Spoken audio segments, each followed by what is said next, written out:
Dnes podáme trestné oznámenie na konkrétnych predstaviteľov Váhostavu, členov štatutárnych orgánov Váhostavu a vlastníkov Váhostavu za niekoľko trestných činov.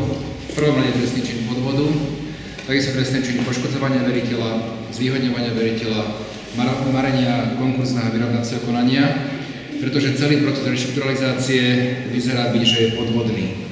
Problém nie je primárne v zákone, ale v tom, že proces toho, ako prebieha reštrukturalizácia je podvodný, ako sú prihlasované pohľadávky od fiktívnych firiem na Cypre a na Belize, ale je zároveň veľké podozrenie, že predstavitelia Váhostavu vedeli v čase, keď podpisovali zmluvy v roku 2011, že nebudú môcť zaplatiť svojim živnostníkom, svojim dodávateľom, ktoré sa dopustili trestného činu podvodu, spôsobili škodu veľkého rozsahu. Spomínam to preto, že tam je trestná sadzba až do 15 rokov.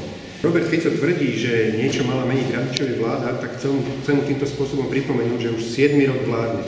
7 rokov mohol zmeniť zákon, ktorý sa prijal za druhej Dzuringovej vlády. 2 roky odmieta systematicky návrhy, ktoré sme v tejto oblasti predkladali v parlamente.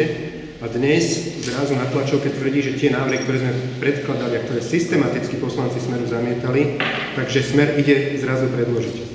Úplne najsmiešnejšie je to, keď teraz hovorí, že zakážu firme, ktorá je v reštrukturalizácii, aby získavala štátne zákazky. Inak to znamená to, že Robert Fico najprv nafutruje svojho kamaráta a sponzora strany Smer, pána Širokého, že mu dá za 900 miliónov eur zákazky, čo má teraz stavať diaľnice, a potom zakáže vlastne, aby takéto firmy mohli získavať zákazky. Čiže najprv kamarátovi dá 900 miliónov eur zákazky a potom ostatným firmám zakáže.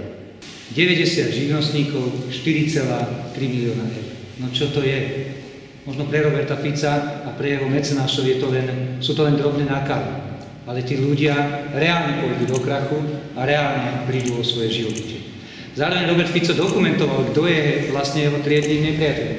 Veľmi pohrdlivo sa vyjadril o ďalších spoločnostiach, malých spoločnostiach s ručeným obmedzením, ktoré častokrát naozaj tvoria manžel, manželka, možno ich deti a niekoľko susedov a títo sa veľmi ťažko, možno nejakých známych, a títo sa veľmi ťažko pretlkajú podnikaním. Robert Fico sa dnes o nich vyjadril ako o veriteľoch, ktorí ho viac menej ani nezaujímajú.